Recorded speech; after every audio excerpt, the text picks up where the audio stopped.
En conséquence de cette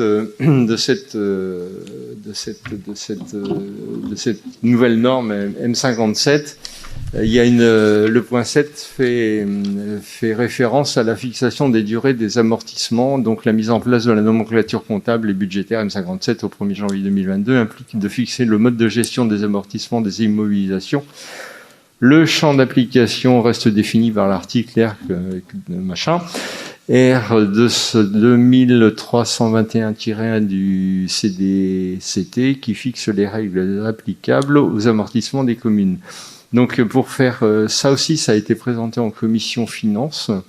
Et pour vous faire un résumé de ce point-là, il existe une liste des immobilisations non amortissables et une liste des immobilisations amortissables avec la durée obligatoire d'amortissement sur cette nouvelle norme M57. Pour les autres biens, la ville fixe librement ses durées. La commune a fait le choix de garder celle utilisée avec la M14.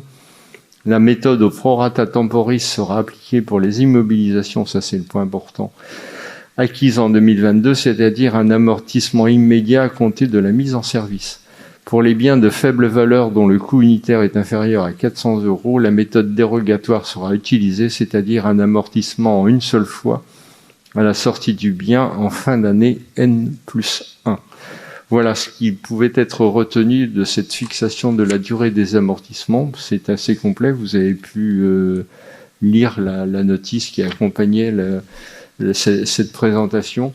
Je vous en ai donné les grandes lignes, enfin les points importants au travers du résumé de ce qui a été débattu lors de la commission finance. Est-ce que vous avez des questions à ce sujet-là ?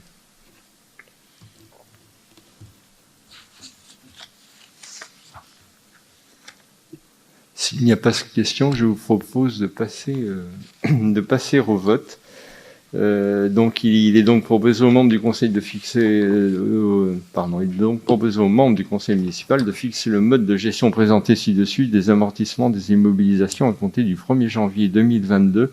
Qui s'oppose à ce mode de gestion? Qui s'abstient? Qui vote pour? Je vous remercie.